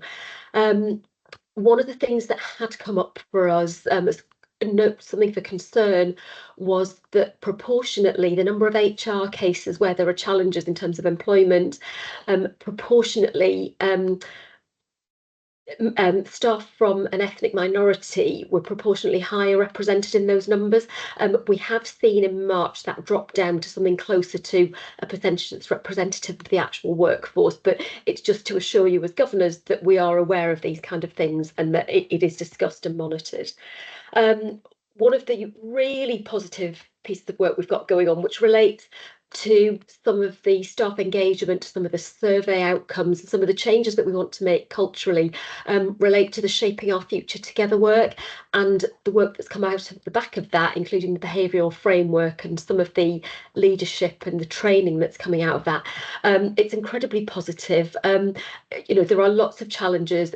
We know it's important that obviously that we offer these things, that we make it clear what culture and behaviours are acceptable, that people understand they need to speak up if things aren't how they are, but also that will help to make people feel more engaged. But also there's that challenge of making sure that we've got enough resource to be able to allow staff to attend and to be able to reflect and learn from what we offer. But I think there's an awful lot of really positive things to come out. I know Steve talked about the survey results earlier, but we do, I feel very positive that some of this will really help to change the culture, which is already very positive, but to help it be more consistently positive, and that we start to see that in some of our results as well. Bear with me a second, I'm just working with one screen. And also, as you may know, we are part of the People Promise Exemplar. There was a sort of part of a pilot, but it all relates to the headings that you'll see in the staff survey and just helping us to really focus on what does engagement mean at CPFT and how are we measuring it, but also what are we implementing and what are we saying has changed. And that actually, certainly for the staff governors on the call, that you can actually start to feel some of the changes as they happen. And I think I'm going to stop there, Karen, and take any questions if there are any. Thank you, Pri. We didn't have any pre-submitted questions, but I see Rick's hand has gone up. Do you want to come in, Rick? Yeah, thanks, Chair. I just wonder, and this is kind of on the hoof really, but given the announcements about ICB and the significant 50% cuts being put through, where does that, how does that impact us, I suppose, is my question. Well, the short answer is we don't know yet, but in terms of the people strategy that's been developed by the ICB, which until it changes as a result of them not having sufficient people, as far as we're aware, nothing will change. So our people strategy will be in line with the ICB's people strategy and also with the new CPFT strategy. So I think what we're planning to do, as far as I'm aware, we're not aware of anything that will impact on our ability to deliver what we're delivering. I think a lot of what we will deliver is in our own gift. So I'm aware I haven't entirely answered your question, but I think Steve might come in with another answer or an update on that. Steve, go ahead. Yeah, it's probably more a response from Steve. Please come in, Steve. Thank you. I don't know if you can see me all right, but it's gone very dark. And so, Yeah, I think, Rick, from an immediacy point of view, I'm not entirely sure it's going to impact on us directly. However, all of the changes, I mean, the NHS narrative at the moment is between sort of 7,000 and 12,000 individuals at risk. So what's going to happen is there's going to be an indirect sense of vulnerability and anxiety generated within our own workforce, thinking, is that going to impact on us? Are we going to see some of these changes? Now, in terms of the more kind of pointy end of some of those changes, there is a statement that is coming out of the new NHS plan that is returning to 2019 levels of activity, workforce numbers, and so on and so on. So there is going to be, every provider is going to have to provide, pardon the pun, a lot of data associated with where its workforce growth is going, what it's going to look like, and whether it's going to flatten out. So the indirect element of that is we'll be caught in it in terms of the conversation.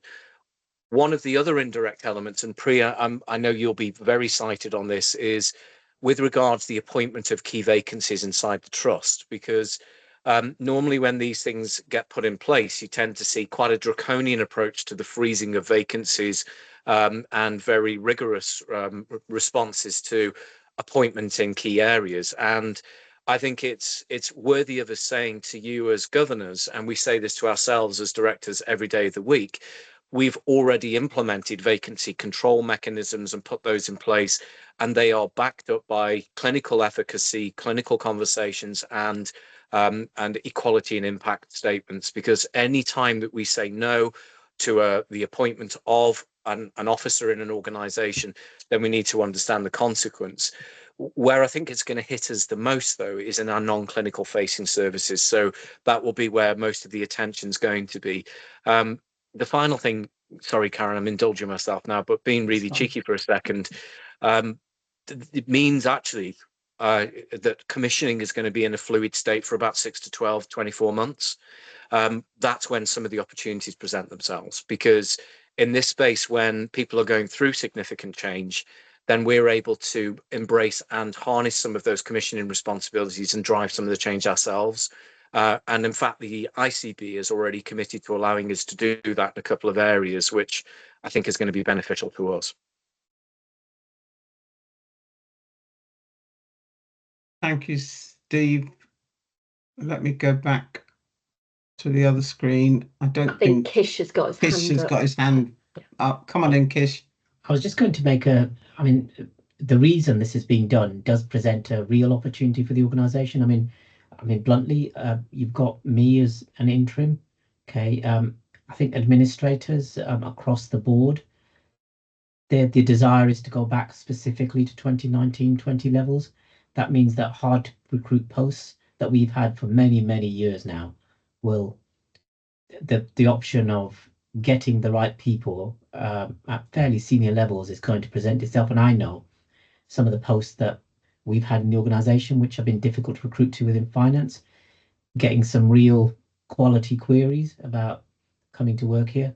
So there's a reality on the plus side as well that we just need to be cognizant of. Thank you. Ian, I see you've come in with a question. Yeah, just about the ICB. Does that mean that they'll no longer be so, how can I put it, as they were a year ago, having a somewhat oppressive regime and examining things in such forensic detail? Steve, I think that one's for you. Yeah. Yeah, I wouldn't hold your breath, Ian. I think is the politest way of saying it. I'm now I've remembered it's still being recorded, this call. Oh, yes, of course. Sorry. Yeah, I think what's likely to happen, and this is super sensitive, but as they start to go through minimizing some of their infrastructures, there's a chance that they may start working closer together with other ICBs. Yes. And so what we may start to see is a net reduction in the number of these ICBs around the country as NHS England and DHSE start coming closer together. One thing that is really clear, though, coming from the Secretary of State for Health is the freeing up of NHS England's approach, shall we say, moving it back into DHSE, is going to separate the conversation between commissioning and performance and regulation. And so I believe that what is likely to happen is that ICBs will be motivated to take on much more of a commissioning function rather than the, on occasion, pseudo-regulatory function that we found ourselves in before. But that will be very much dependent on the personalities around the table as well as the role that they get given. The other thing I wanted just to jump in on what Kish had said, Karen, if it's okay. Kish said, it's okay because I'm an interim, but I just wanted to add at the end of it, and a really good one too, just in case, Kish, that you were worrying. Kish has nailed it, because there are opportunities here. We're just going to have to weather the storm, Ian, because there'll be a lot of change over the next 12 months, I think. Yeah, thank you. Thank you. I'm just keeping an eye on the time, but I think we've got business and performance, and I think you're speaking to that, Brian, in Steve's absence. Yes, and I that's don't right, know if Steve. you want to also, Kish, come in where you feel it's appropriate, but over to you, Brian. No, thank you for that, Karen. I'm planning to hand over to Kish as quickly as I possibly can. And so the last meeting that we had was in February, and we'd had a number of pre-meetings around that too, because of just looking at the financial position, the financial planning going into next year, and the numbers that are in here, I think Kish is much better equipped to talk about than I will. But let me just pick up on a couple of other points that are in here, if I can get my screen to line up properly. The first one was around freedom of information, and I've just lost the page, beg your pardon. It was around freedom of information. The numbers didn't look great, it has to be said, but I did take some comfort from the report that Scott did yesterday in his last public board meeting, where there seems to have been a substantial improvement since then. And so I know it's something which is of great interest to this group, but we'll never be entirely happy with it, but it certainly seemed to be moving in the right direction, having heard what we heard yesterday. The financial planning and the year-end position, as I say, I think is of significant interest to us. And I think in the end, there was pretty good news from in terms of support from the ICB, and also just in terms of us being able to really get a good plan together, which made sense. And I agree with what Steve said. Kish might be an interim, but he's a bloody good one, and I think he's done a great job to get us to where we've got to. The challenge, I think, is the next year challenge, which is to the extent that we have significant cost challenges, which inevitably are going to be there for everyone. We've really got to get cracking on those as soon as we can. I thought there was a very helpful update on the ABU. Sorry, I'm taking it as written that everyone has read the report, but it was a very positive report on the ABU. That hasn't always been as clear, because I'm not sure the ABU's sort of structure and outputs necessarily were as well communicated as they might have been, but I thought there was some really sensible progress there. And again, that was reassuring to see, because that genuinely will impact us going forward. Though having said that, quite how that sits within the new structure, again, I don't know, or nobody really knows how that's going to play out. Those, I think, were the main points I was going to bring out, and I was going to let Kish talk about the numbers. Is there anything else anyone would like me to address that's in here? Otherwise, I'll let Kish get to the interesting bits. I think the Star Chamber question was answered, so I think over to Kish. And Kish, if you could pick up the question that is in there, if you are able to. Yeah, I will try. Please do shout if I don't, though. So just to link in with what Brian said on the FOIs. So I think a significant number of these outstanding FOIs were related to finance. Okay, and a large number, if not all, I think have now been answered. So they should start to come down, and we will put in place a system that helps to make sure that doesn't occur again. But I think the reasoning for that might be helpful as well, which is I think there has been some development within the finance team about how to get that information out. And once people, it actually comes right back around to where we started. Once people know how to do it, people are less stressed about doing it and are more inclined to just churn out the answer, okay, and not be too worried about whether it's right or wrong, or whether they should or shouldn't be doing it. So just that's the link in. In terms of the financial position for this year, so we did go through the month 10 and month 11 numbers, okay, at board recently, the public. So those of you that have read the minutes, so I'll comment on both. We have a position at month 10 and month 11, which is quite significantly adrift from the plan. And that is not a good place to be in with such a short period of time left. That said, there are definitive reasons why some of the elements will come in later on in the year. So, for example, we've got a change in annual leave policy, which means that there is a bookable event which only occurs on the 31st of March. Okay, and that's worth about £1.5 million. I think the other thing I just need to highlight, I can highlight now, okay, is at month 10, there was a significant adverse movement related to the PFI over at Cavell. Okay, some of you may notice if you look at the month 10 numbers in the public board report, there is a significant movement as at month 10 on the bottom line. It's pretty difficult to miss, to be honest, if you look at the front page. That was simply a catching up, okay, of expenditure that had been incurred from month 1 to 10. Not ideal, okay, but it had occurred and it is now correctly being accounted for. I think following conversations with the ICB, okay, about basically the position that we were in, also the kind of magnitude of movements that's taken place in the organisation from where it was at the beginning of the year to where it is now, specifically in terms of engagement, collegiate working across the economy, just a level of transparency, I think might be the way to put it. They were happy to offer up, okay, £1.5 million, okay, for that movement, unlike previously, without strings. Okay, so there were no strings attached to this.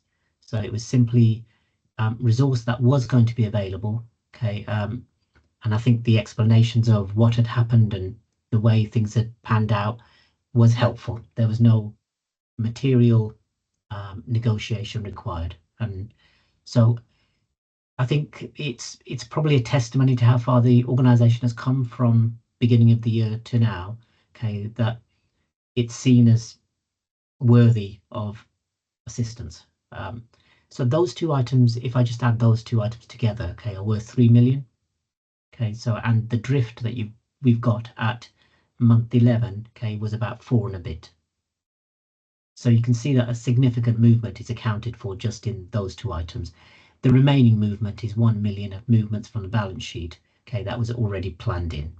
So the chances of getting to year end now significantly increase, okay, to the control total at being 0. So that's where we stand. In answer to the question that was originally raised that I saw on the email, which was, what are the consequences of not breaking even? They're quite dramatic. There's no other way to put it. So the health economy would lose £12 million. There is an incentive system in place across the NHS for every ICS, which works in 2 phases. The first phase is, did you set a balanced plan without national assistance? If you do so, you get roughly around the same number. Okay, it varies, but in rounding terms, this health economy got 10 million for doing that at the beginning of last year, and it get a similar number for 25-26. Then at the end of the year, okay, you get asked, are you going to achieve your plan? Okay, so I know what you said you planned, but are you actually going to do it? If you do it, you then get £12 million the following year, because you clearly can't spend it in 31st of March. That'd be like giving with one hand and taking away with the other. So that would be the implication of not achieving break even. So it would be quite dire for the health economy, to be blunt. So I'm hoping that I've answered the relevant questions, but if I've not, please shout. Okay. Just in terms of how this links in with next year. So the challenge next year will be among the biggest the organisation has faced.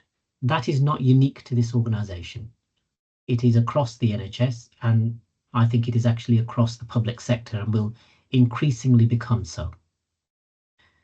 The NHS is one of the 2 protected departments at the moment. I can't see that changing at the moment. So assuming that continues, that means that we have to deal with pressures inside the organisation. And when I say the organisation, I mean the NHS. Okay, but yeah, I think at a microcosm, that's what we're going to be expected to do as well, within our corporate governance borders. And that means that engagement piece I talked about changing and changing the right way, driven by the right things, is going to become more important. And I think the governors will have to play a role in that, because there's an element of prioritisation that will need to take place. Continuing to do everything that we did before with smaller numbers of people will lead to failures. I mean, it is inevitable. So I think prioritisation is one of the things that the governors may wish to participate in to make sure that the organisation remains successful.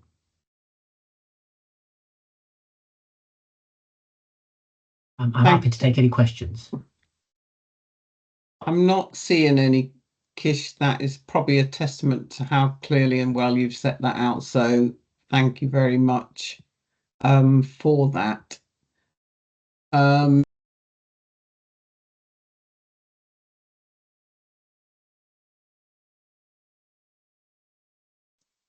Karen, I think you've popped yourself on mute by accident. I have. Sorry, I'm tired of hearing my own voice. Mike, you want to come in on quality and safety? There was one question, one advanced question. If you could address that, would be great. Yes, thanks very much. So you've got the report. Just in terms of how I structure it, we cover off three things in our report. This was the 19th of February meeting. So we talk about quality and safety, clinical effectiveness, and patient and carer experience and co-production. And those are three given equal emphasis in the meeting. And what you've got in my report are the issues that we discussed. So in the interest of time, I'm going to give time for questions, but the three questions that came up actually were around electroconvulsive therapy in the south of the county, which was halted at Addenbrooke's because of COVID. And the question was, has there been any progress in reinstating that? And the answer is not yet. But we're assured that patients are not getting ECT when they require it, and they have that provided in Peterborough. So we are considering options in terms of reinstating that service in the south of the county at our next meeting in April. The question was an interesting question around waiting lists. Are we doing something about it, or just simply watching the numbers go up?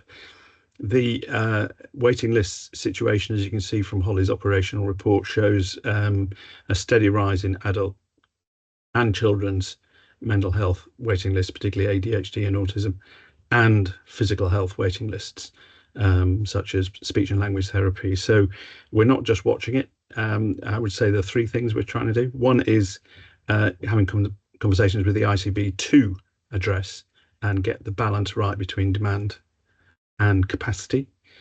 But that's hard given some of the conversations we've just had. Two is our clinicians are looking at prioritisation and harm reduction of patients who are on the waiting list, so that we're treating those with the greatest need.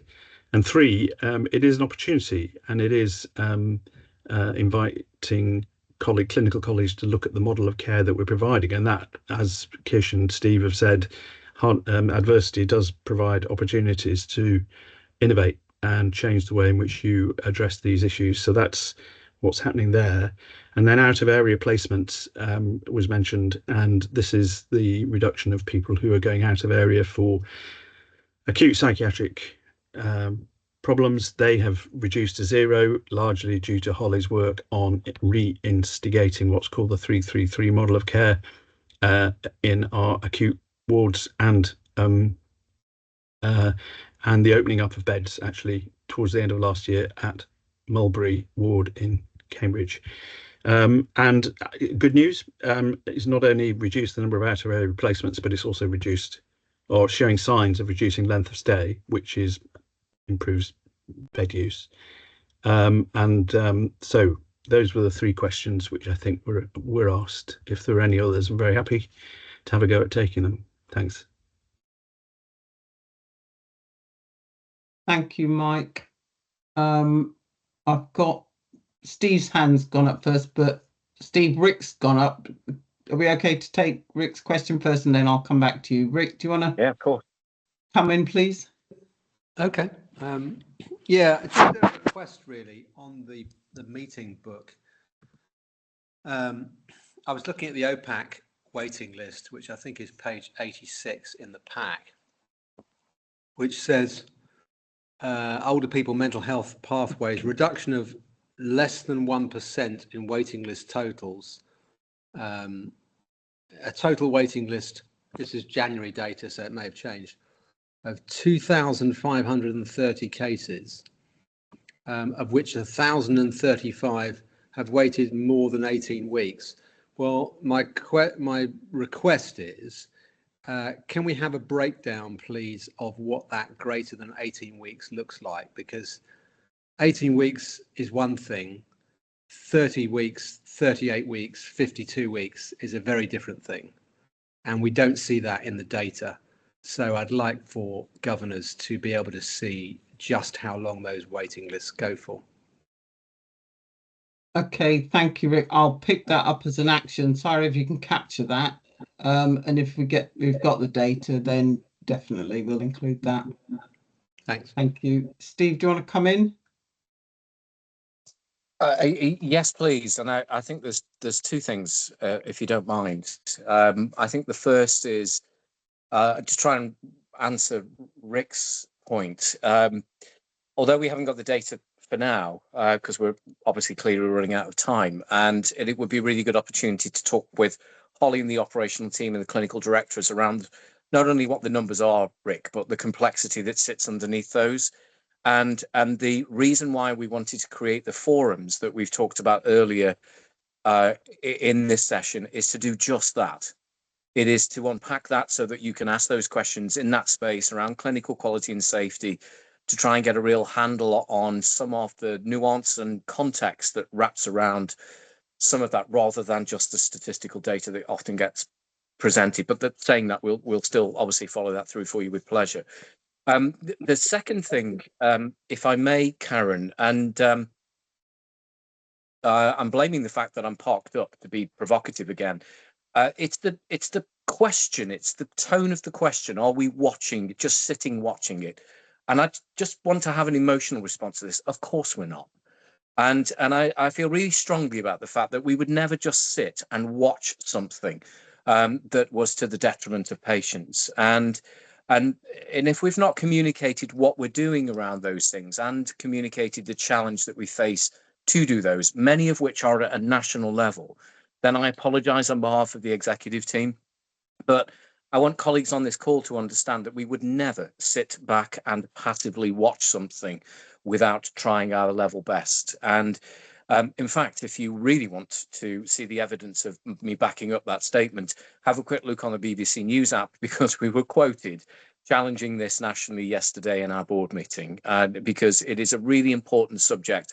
It is horrible for families who are waiting longer than they should. In fact, it's horrible for people waiting full stop.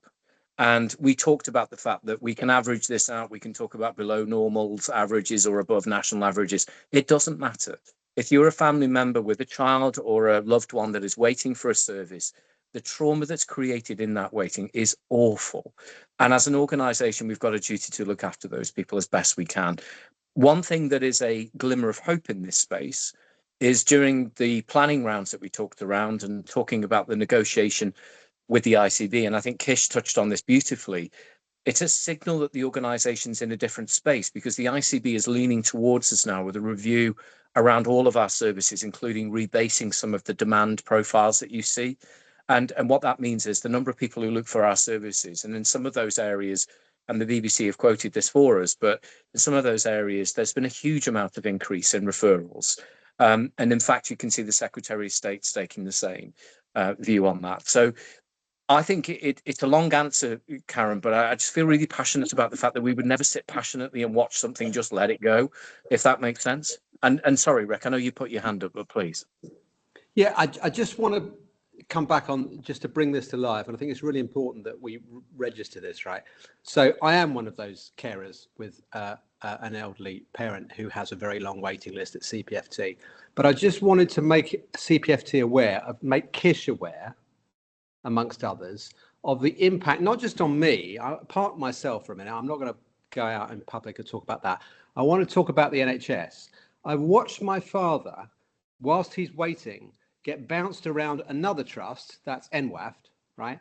And I've seen the departments, because I've sat with him, because he has dementia and he can't be on his own. I've sat with him through the departments he's gone through urology, through orthopedics with his fall, through the imaging services because he hit his head going into MRI. He's gone through so many departments. The cost of that, I'd love to know whether the cost of him being in waiting for his current estimate is 38 weeks, Christmas time. The cost of that to other parts of the NHS, I'm guessing, does not appear in our stats because they're not in our trust.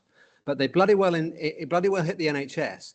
It's costing the NHS a fortune for my dad to wait until Christmas, and all of the stuff that he sits through is currently, those costs are being borne by NWAFT. And I'm talking about the ambulance services, the district nurses, the paramedics that pick him up and take him off there. It's just mind-boggling. And I'm just thinking, if you were seen earlier, we'd be saving this place, we're saving our national service a fortune, and we're not. And I don't think those costs get figured into the figures, because our figures, I'm guessing, understandably, are our figures at CPFT and not. And the ICB should be looking at this because they should be in their bloody figures, but it is just crazy. Well said, Mr. Harris, apart from the censored narrative. Rick, I absolutely hear you. Equally, I've got a mother and I sit and I watch all the different departments, but like you just said, it sits with the ICB. But absolutely feel your frustration and pain because it's costing a lot. Kish, do you want to come in? So, Rick, without commenting particularly on your case, because to be honest, I don't know it well enough, it is correct to say that every organisation bears the costs within its corporate boundaries. It's required to. It doesn't go and pick up somebody else's costs. If we did start to do that, we get cost shunting between organisations because that's how they behave. I think it is also true to say that the more you get clinicians in charge of the pathways, the more likely it is that they will deal with the problems that individual patients face and stop the system incurring costs.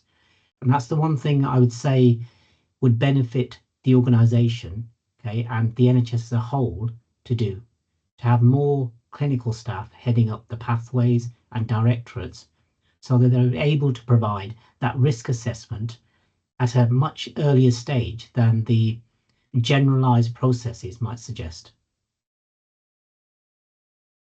And that's not empty words to say this is what we should do. I think that what I'm making a plea is that the organisation needs to consider how it gets more clinicians in charge. And that might be, again, one of the things to focus in on as we go through the year. Okay, and that will help to actually resolve some of the points that you're raising, perhaps not in your case, okay, but maybe for those that come afterwards. Thank you, Kish. And very much thank you for that input. Yeah, without a doubt, pearls of wisdom. So thank you. We are now swiftly moving on to head to toe. Ed, I can't see you, but do you want to come in? Karen. Yeah, thanks very much, and good evening, everybody. I'll be very quick because I know we're quite tight on time. So just to recap from our most recent Charitable Funds Management Committee meeting, which was last week. As we discussed at the board meeting yesterday, we had a presentation from a couple of individuals who are involved in running the Butterfly Volunteer Programme, which is funded through the charity. And this is an opportunity for volunteers to get trained and supported to provide personal companionship and support for individuals as they approach the end of life. It's quite a small scale endeavour at the moment, but I think all of us on the committee were very struck by the impact of the work that the Butterfly team was doing. and I said in the board meeting yesterday, you know, we talk about a lot about quality of life, but I also believe there's such a thing as quality of death. And I think it came home very strongly to us that this butterfly project is making a material contribution to some people's quality of death as they come to the end of life. And that was very powerful. We also heard about a couple of new funding streams coming in to support our long-term endeavour to improve the quality of the external space around the trust estate. I think we've talked about this a little bit before, but actually, you know, in the inpatient units and outpatient areas, the trust has quite a lot of, you know, space. You could call it garden space. It's often not very well gardened, and it's strategically an ambition for us to do something about that. I can see Claire nodding. When we've been out and about on site visits, if you talk to staff and say, what's the one thing, and patient service users, what's the one thing we could do to improve the quality of the environment? It's often the external space that people talk to. So that's something we really want to work on. And Trafford Ward in Wisbech has benefited from a donation from the Friends of Wisbech Hospital, long-standing charitable support to our services in that part of the county. And there's another corporate sponsor that's apparently interested in doing something on the Fulbourn site. So that was great to hear. We also talked about the financial position, and in a nutshell, we're spending more than we're earning at the moment. That's not surprising, perhaps, given that we're a small charity, and you need a certain critical mass of staff to be able to be putting in grant applications and raising funds. We have an ambitious income target for the next year. We have a lot of grant applications in play. And also, thanks to Kish's help, we're taking a look at the business model for the charity going forward, and that will come to the board for a strategic discussion in the next month or so. And I think that's going to be very, very helpful in setting out a sustainable way forward for the charity to grow and make an even bigger contribution than it's already doing. If I may just finish on a personal note, as you've heard, I'm going to be stepping down from the board as a non-exec from the end of May. I'm very sorry to leave the board. I think I strongly believe in the purpose and mission of CPFT, and I'd echo everything Steve said earlier about, you know, us having been through quite a difficult period, but I now feel very confident that we're past an inflection point actually, and we're pointing now, the trajectory is pointing in a very different direction for the organisation as a whole. And for the charity, my co-chair, Jackie McGeechy, who is on holiday this week, is obviously very closely involved in thinking how we carry things forward. And we'll be working closely with each other and with colleagues on that business model for the Trust's future. So when I look ahead to the next year, I think this is going to be a pivotal year for the charity. I think we are going to see it set on a different and strategically more sustainable footing. I'm very optimistic about the impact we can make because we've got a great team and there's a lot of goodwill. And also because of what I think you heard from Steve and Kish earlier about this sort of pivot away from a transactional focus, a money first focus, and trying to think, what are we actually doing to, you know, deliver the mission of the Trust, which is of course around community and mental health care. And I think that shift in what you might call the sort of value priorities of the Trust that we've seen in the last 6-9 months gives me great hope for the future of the charity. I think we're well aligned with that. And I look forward to seeing the charity grow and improve its links to the heart and soul service that also supports the spiritual well-being of people in the Trust and our volunteer community. We have a really strong, potentially volunteer community that we know makes a lot of difference in a lot of different ways. So I think those things coming together, head to toe, heart and soul, volunteers, aligning with the sort of clearer focus on value of outcomes and value of impact rather than always focusing on the money. I think all of this gives me great hope for the future.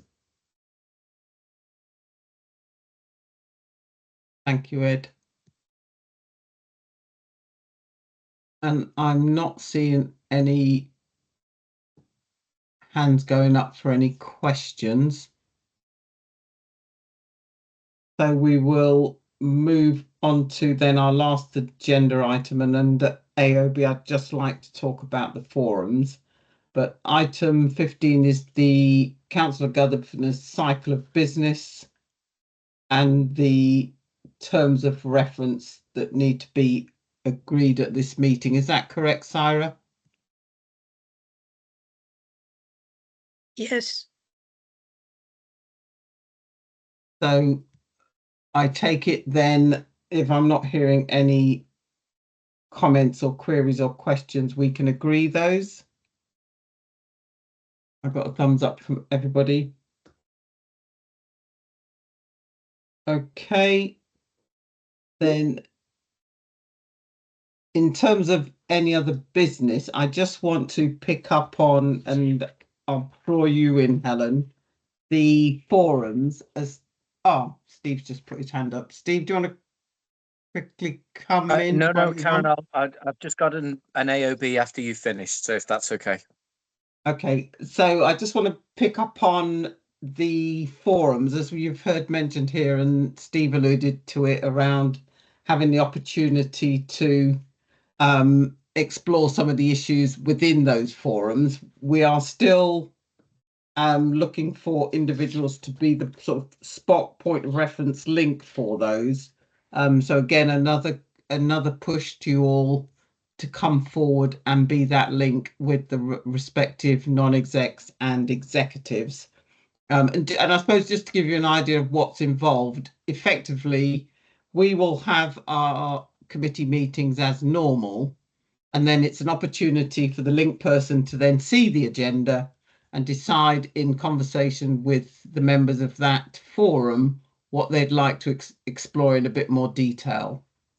And it is as straightforward as that. And I know Steve Grange, that is, has alluded to some of the link people who have come forward are members of the organisation. Not sure how that will work. So it is a plea for myself and Helen for individuals to step forward to be those link people so we can get this new process underway.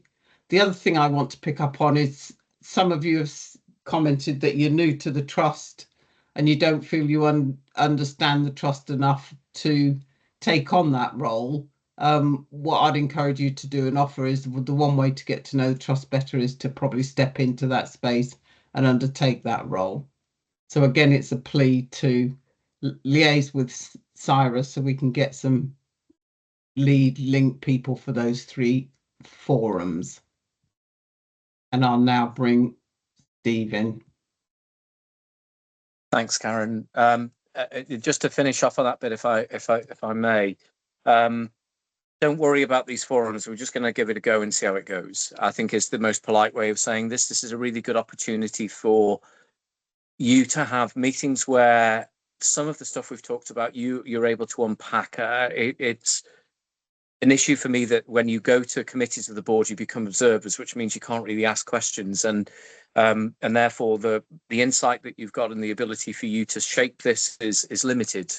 So these forums are a great opportunity, and if you chair them or you link them, then it's a matter of just working with the executive that's with you and the non-executive, so you won't be on your own.